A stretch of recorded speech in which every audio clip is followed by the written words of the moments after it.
Welcome to the Mission First People Always podcast. We're glad you're here. And now our host, Dr. Mike Patterson. It's Dr. Mike Patterson, your host of the Mission First People Always podcast, where we talk about what it takes to be a great leader and how to build a great team. I'm glad you're with us today. And if you like what you hear on this episode or any of our past episodes, please leave a review and subscribe on Apple, Spotify, or wherever you get your podcast. It helps new people find us.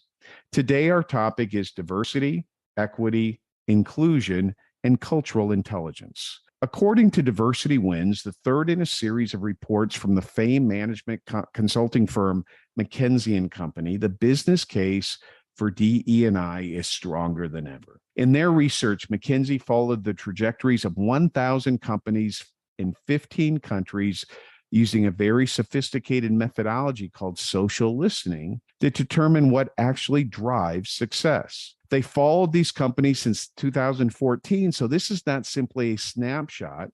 Instead, it's a true look with the perspective of time on what's happening. The reality, actually the sad reality, is that many, if not most companies made little progress during a 5-year period. Some even regressed. However, the diversity winners are adopting a systematic, business-led approach to inclusion and diversity that is truly having an impact. McKinsey's latest analysis reaffirms the strong business case for both gender diversity and ethnic and cultural diversity in corporate leadership, and shows that this business case continues to strengthen.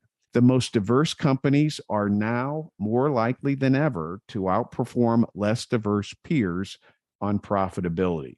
In fact, the 2019 analysis finds that companies in the top quartile for gender diversity on executive teams were 25% more likely to have above average profitability than companies in the fourth quartile, the lowest quartile, and that's up from the previous research.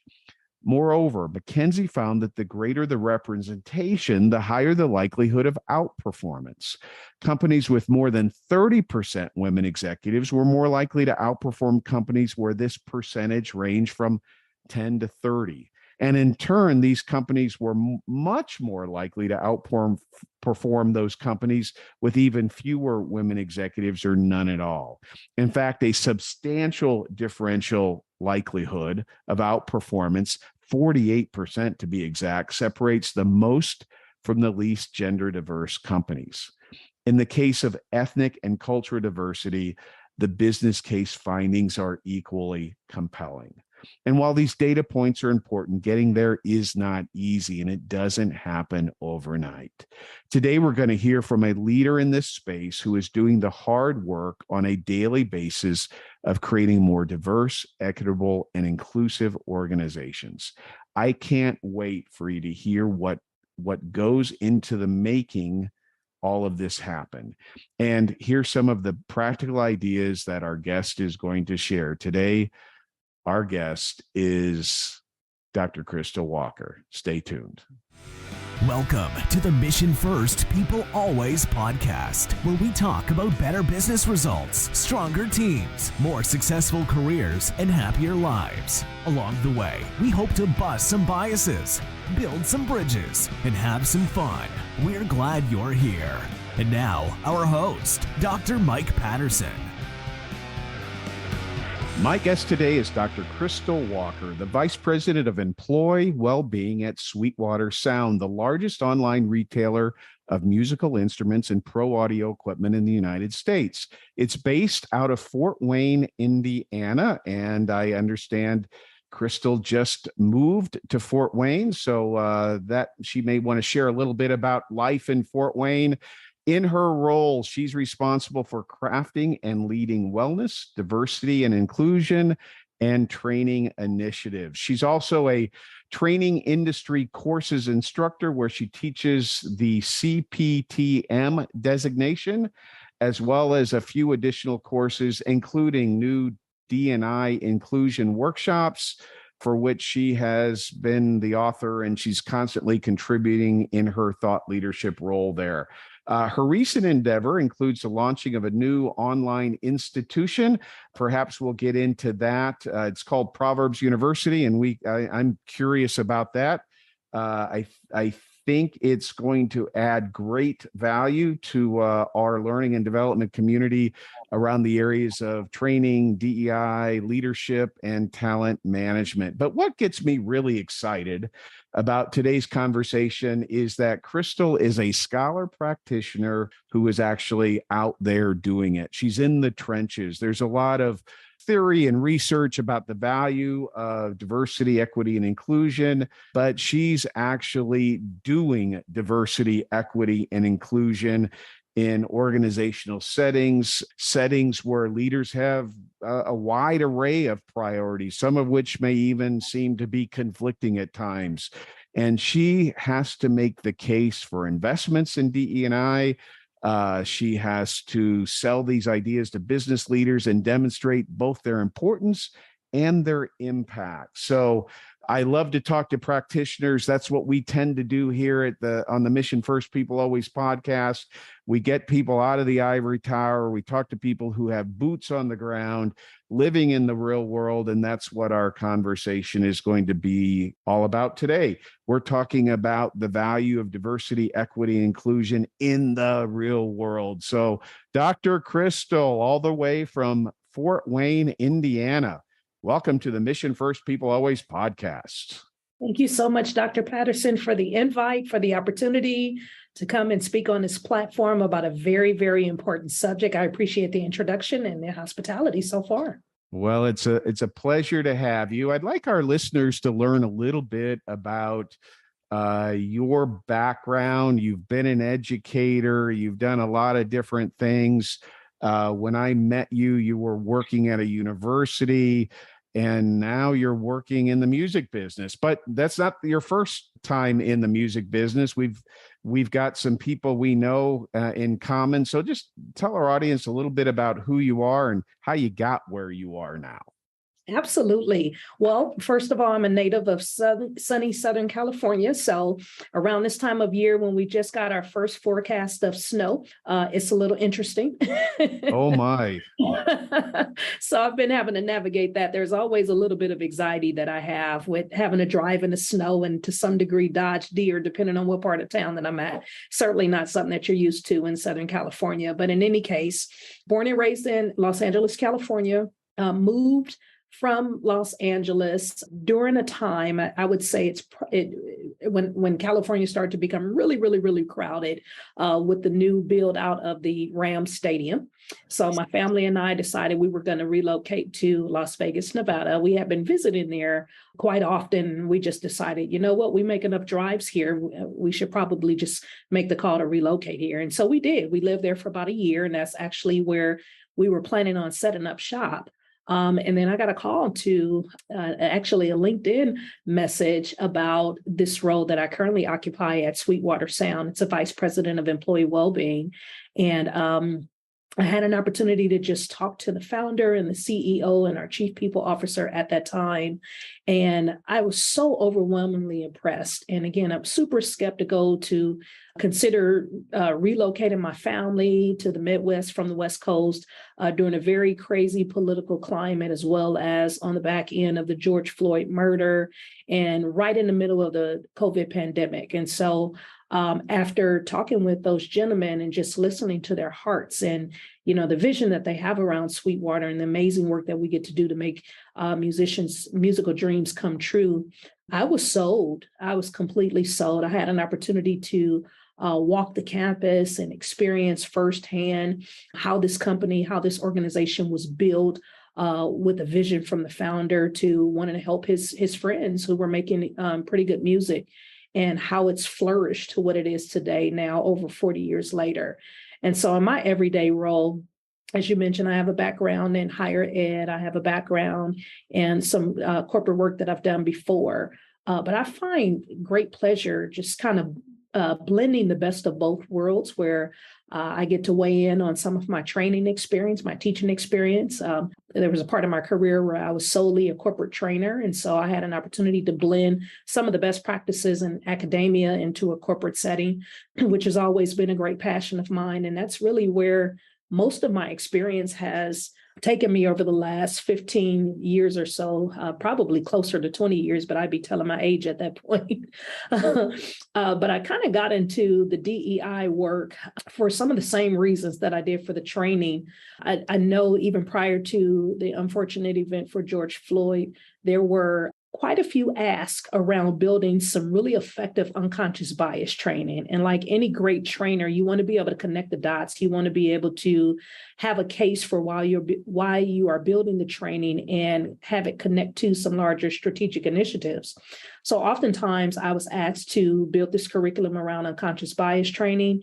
And I realized for my own self, wanted to know the why. Like, why are we building this training? So we create a curriculum. We expect all of our employees to go through it. We understand what their biases are, and now what?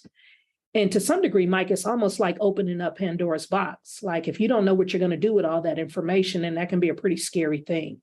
And so I started drilling down a little bit more to understand the why and learning a little bit about biases and how biases play a role in everyday business operations and how they make their way from our brain and our personal experiences into the workplace, and how they actually impact work performance. And so that kind of led me on my trajectory of doing a lot of diversity, equity, and inclusion work, specifically around the strategy of building a case and really helping to create opportunities for organizations to leverage the best parts of their business through a very inclusive lens. I'm a big proponent of, if diversity, equity, and inclusion is done right, you don't even necessarily have to call it that or make it its own separate thing. And so that's been the great work that I've had an opportunity to do in my career so far. And I'm more excited that I get to do that here at Sweetwater.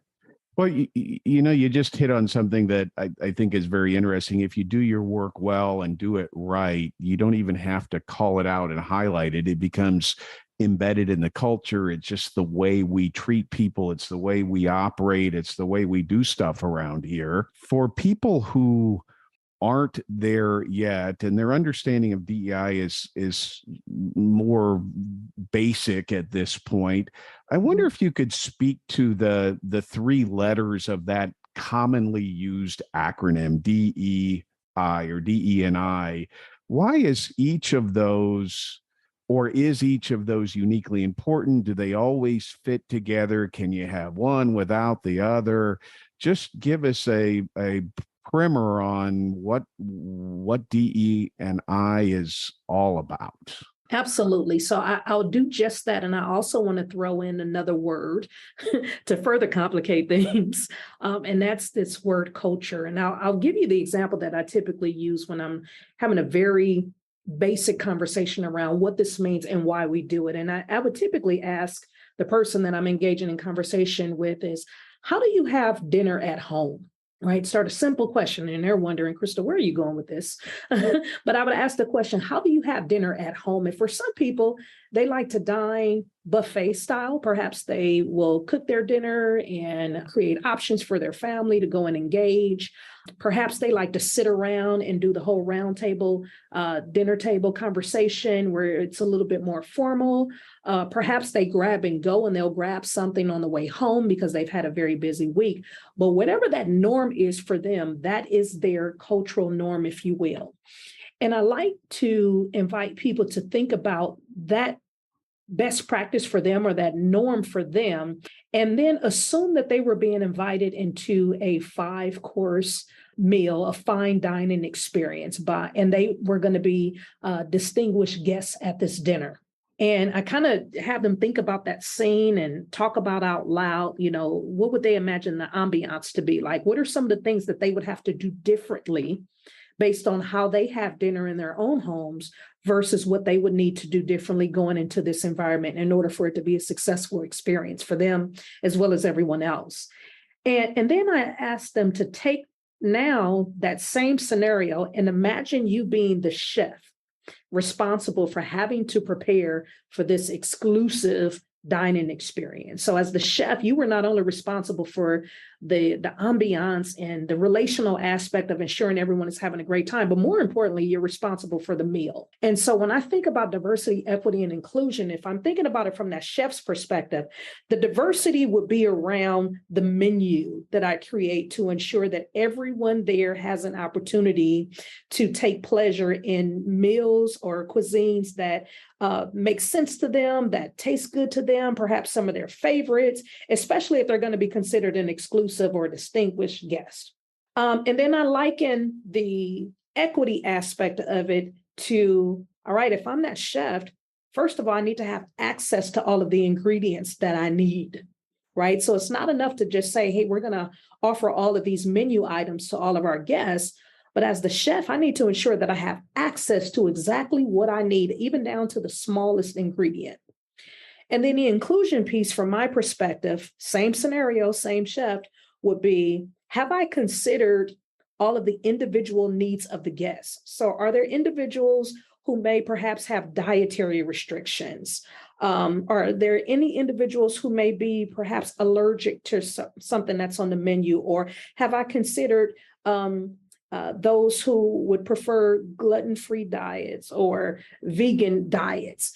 And so when I mix all of that together, if I do one of those things wrong, then at the end of the day, as the chef, I'm ultimately responsible for that experience. So I can have the meal here, but if I miss the mark with just even one guest, not ensuring that there's something that I missed on the menu, or perhaps this wasn't one of the menu items, the ingredients, I didn't have access to it, so I had to supplement it for something else, right? All of those things are factors when it comes to having a great dining experience in this scenario.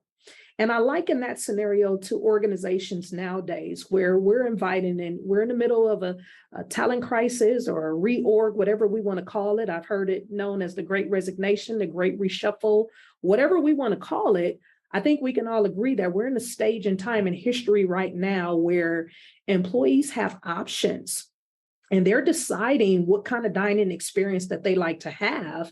And in order for them to make their final decision, one, they want to make sure that what they want is on the menu, that they have access to it, and that their voices are going to be heard so that they can have the best dining experience.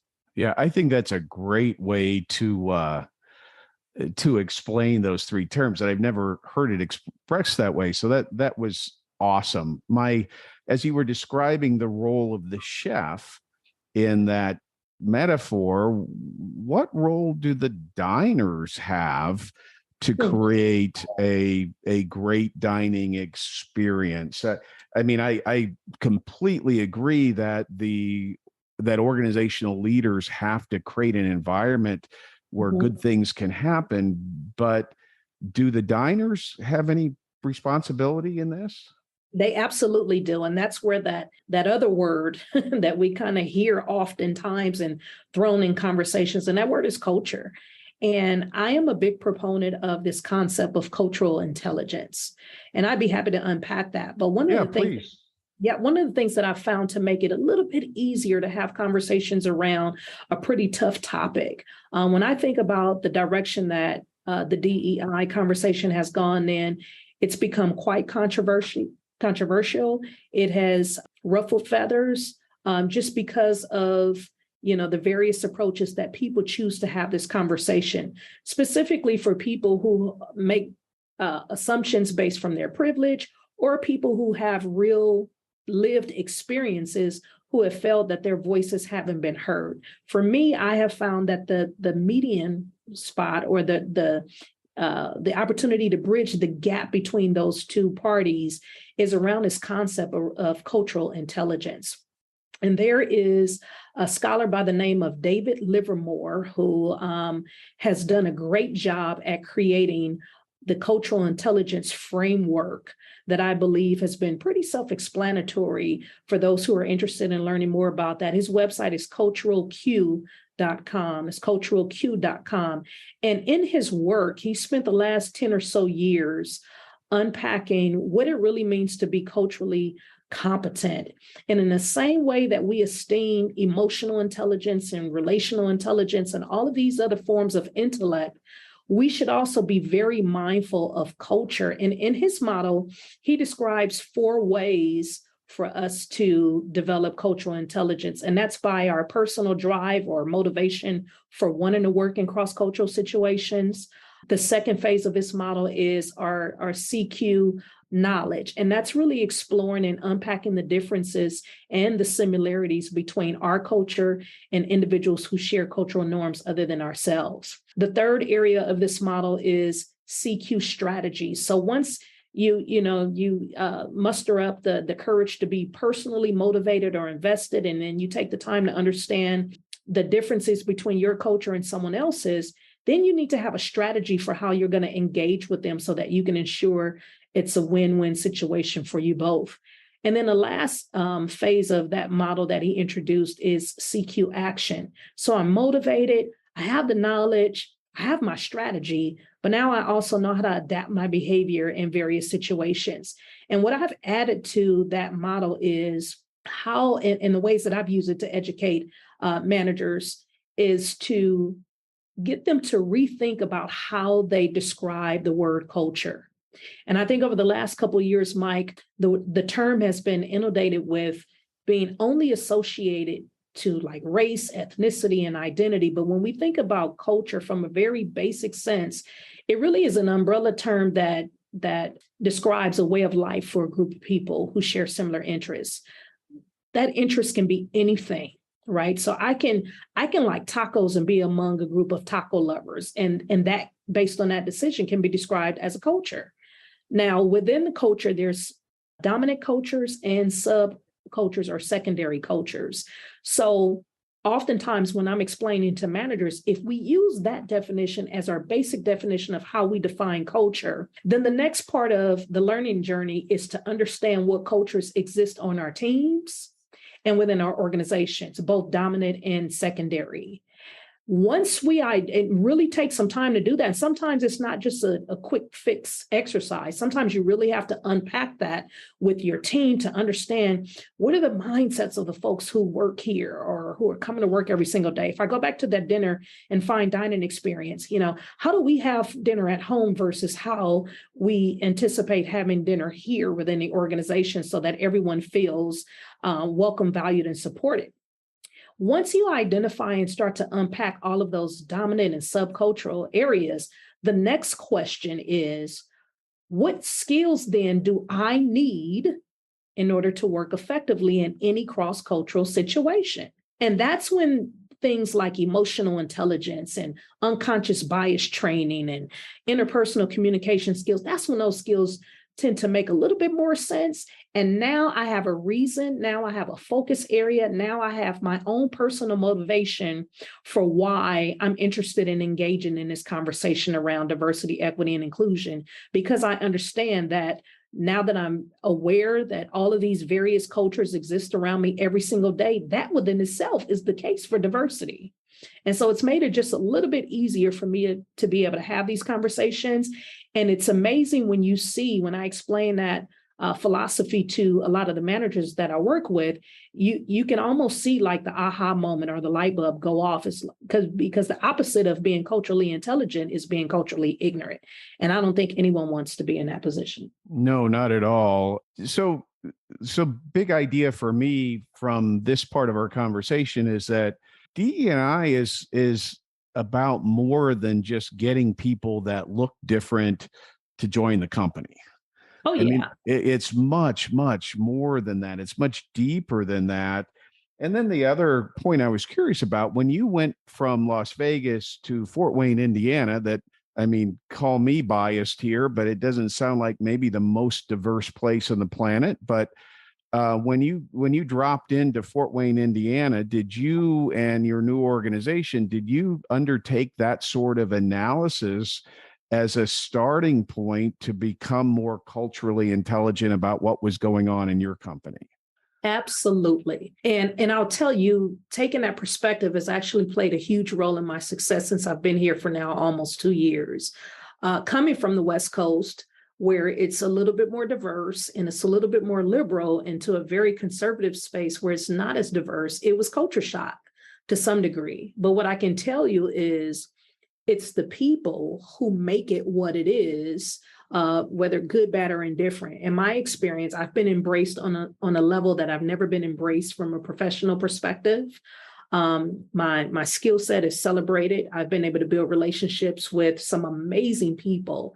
And if I come to this experience with the mindset of, oh my God, what are those Midwest folks thinking, or, how do they live life, or how do they think about various experiences, and had a sort of a fixed mindset around that, I would have missed out on some opportunities to meet some amazing people. I'll tell you, 3 months into my journey here, my husband and I had gotten very, very ill. He unexpectedly has some challenges with his kidneys that caused his kidney functionality to go down to 6%, which was super scary, being in a brand new environment, not knowing anybody, not having any family here. And then right when we got him out of the hospital, I ended up having some issues with my heart, and I ended up having to have emergency cardiovascular surgery.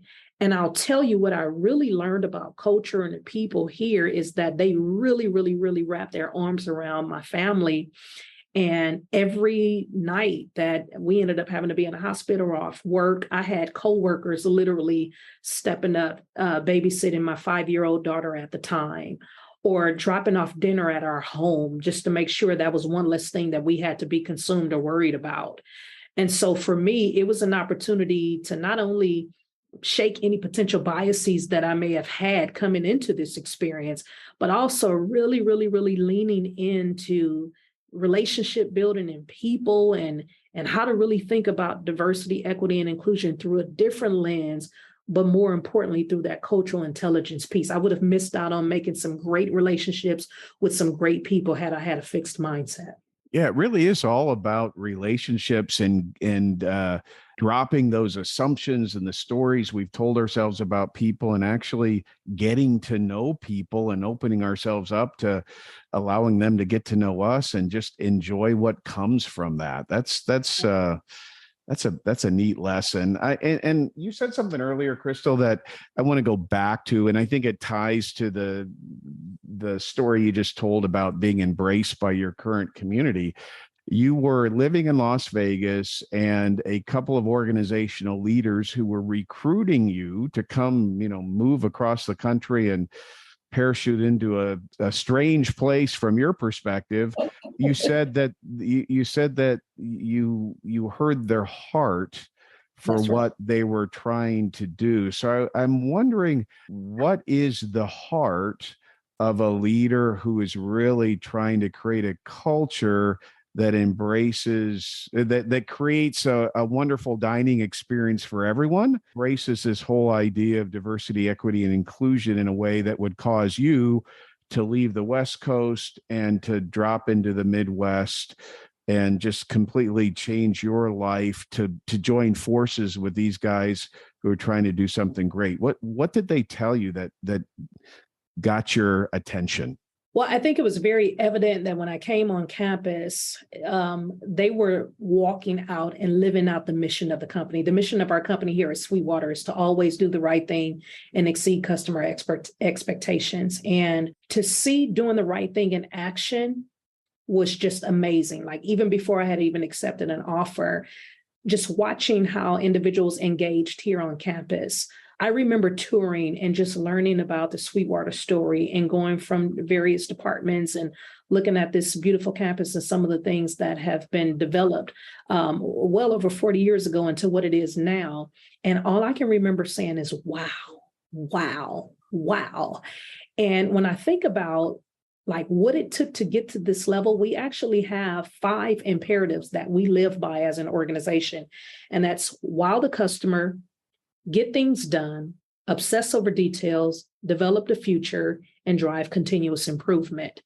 And when I ask myself, how do I do the right thing? It is really all of those 5 elements being done proactively, simultaneously, every single day. And so we've built a manager development program based around those 5 imperatives.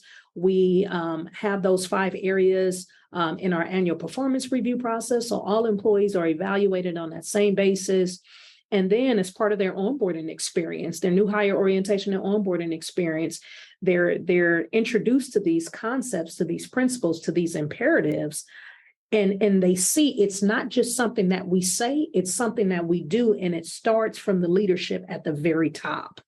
And one of the things that, again, I saw very clearly first on is how we take care of our people here. And we'd much rather have the right person that we can teach a skill set to and get them here because they really, really want to be here, and they can embrace our mission of doing the right thing and helping our musicians, customers' dreams come true around their music.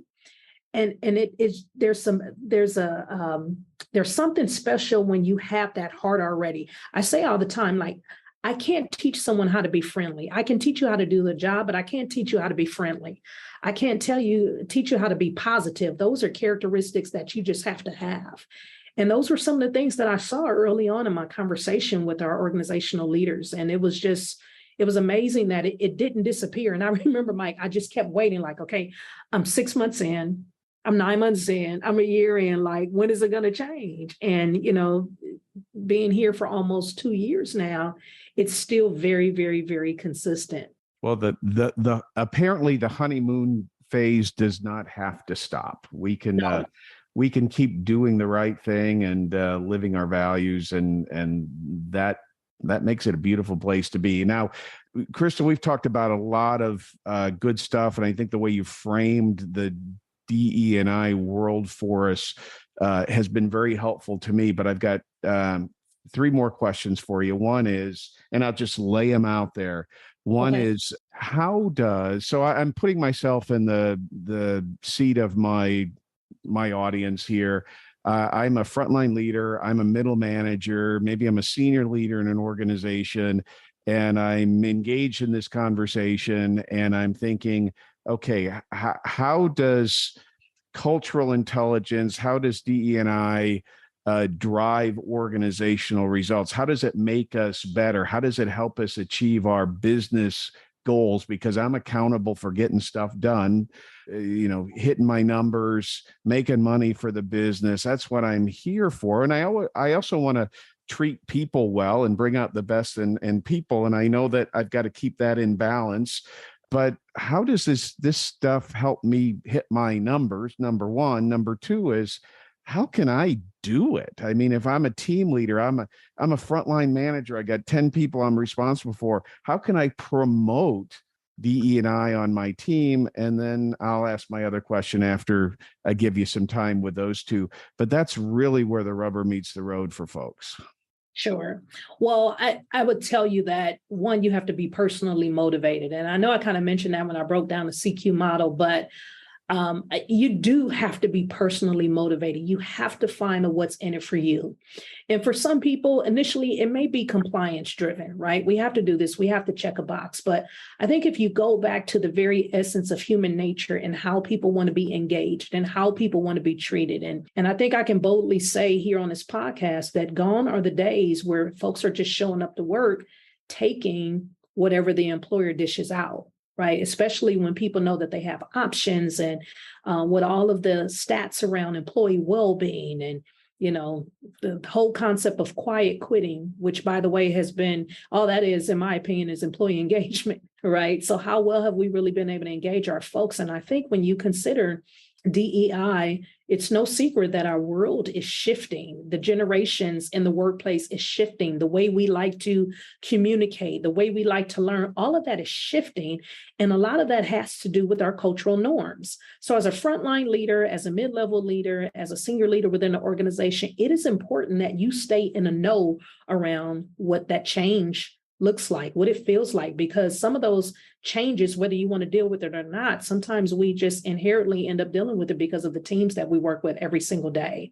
And so if we could first ask ourselves, what's our personal motivation? And maybe initially it is, as I mentioned, compliance, or maybe it is about hitting numbers. Well, if I'm a leader, I know I need my people to be able to help get the work done, the daily operations of work. And so I need to understand what are their values? How are they thinking about the work experience overall? What's important to them?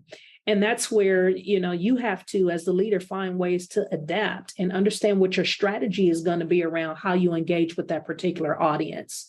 The second thing that I would say is to be very, very mindful. And I hate to use this term because it feels so cliche-ish and so overused, especially over the last couple of years, but we really have to learn to be empathetic and put ourselves in the shoes of those that are going to be coming in, doing the work that we expect them to do, hold them accountable, but first hold ourselves accountable to that as well. And that really begins with empathy, because maybe you've not had some of the lived experience as some of the folks that you'll be required to manage. That doesn't mean that you can't be empathetic towards their experiences. I think oftentimes we're so busy caught up in the day-to-day work that we feel like we don't have time, or perhaps that's someone else's responsibility, or, they should just come to work as a professional because we're paying them to get a job done. Yeah, that's true. But I believe, in my opinion, a culture that it's not human-centered and it doesn't have a focus on the people who work within the organization is going to be a culture that's set up for failure. And even if there is some success around it, I wonder how long that success will last. To your second point around hitting numbers, when we think about metrics, when we think about the work that we do and some of the things that we're responsible for, it goes back to also understanding our why. And I've been having this conversation a lot lately with a lot of organizational leaders around, hey, what are some of the KPIs that you all are focusing on in your organization? And you know what, Mike? Every single one of them is associated with a sale or a customer. Very few people focus on the people analytics associated to their business. And so when it comes to really building a case for diversity, equity, and inclusion, oftentimes people will say, well, we don't have to change anything, or we don't have to do anything because our business has been running smoothly with everything that we've been doing currently. And that may very well be true, but are you peeling back the layers far enough to know, yeah, our numbers may look like this, but are we tracking the right data? And just because it's not in front of us every day, are we missing out on information? Are we missing out on all of the data that comes through annual performance reviews or employee engagement surveys or exit interviews, or even just daily conversations that you're having or feedback that you receive from your employees? That's the information that we should be looking at, because that's where it's truly going to start having an impact. And again, not just with the customer related metrics, but more so those that are derived around our people. People in performance always go hand in hand. You can't have one without the other. That's right. And if you try to drive performance without bringing the people along, you will not do that very long. Good luck. Yeah, good luck. Exactly. So, Kristal, we're about out of time. I want to ask you this final question. What would you recommend for people who want to learn more, perhaps gain additional knowledge and skill in this area, maybe even pursue a certification in one of these areas? What advice would you have for people as someone who lives in this world and does it on a daily basis? Well, I would encourage, I'm a huge proponent of lifelong learning and really becoming a student of your craft. And to your point, Mike, earlier about how do I really, as a leader, frontline leader, senior leader, how do I really roll up my sleeves and dive into this work? One, you got to be motivated. You got to have the empathy, but you also have to have the skill set, right? I think people respect not only those who are people oriented and have a heart for individuals overall, but people who know what they're doing. And so I've seen a lot of certifications pop up, specifically in the last year, around DEI and what you need to know about American history to understand it. But there are very few certifications. In fact, I've not found one just yet, other than the one that I'm going to mention to you, that are actually showing learners how to roll up their sleeves and actually do the work. There's a lot of historical context, which to some degree can be doom and gloom, depending on your perspective. But there, again, are very few resources available that shows learners how to roll up their sleeves, how to actively do the practical steps on how to drive DEI, talent management, corporate training, and leadership within their organizations. And I have actually been very busy over the last years. I haven't had much of a social life, but over the last couple of years, I've been working on a curriculum through an online institution called Proverbs University, where we've actually built a 16-week certification around diversity, equity, and inclusion, around corporate training, high impact leadership, and talent management. And we're actually going to be kicking off a beta group in January before we go live next fall around this time. But super excited. We've been taking a limited number of participants or learners for each beta cohort, but that is now open. And some of the things that we're going to be unpacking will include things like understanding the need for DEI, how to build a strategy, how to understand the programming, the training associated with any initiatives, really unpacking this whole concept of cultural intelligence and psychological safety. And the amazing piece about each certification is we're actually going to take a case study, and the case study is going to be the same over the entire 16 weeks.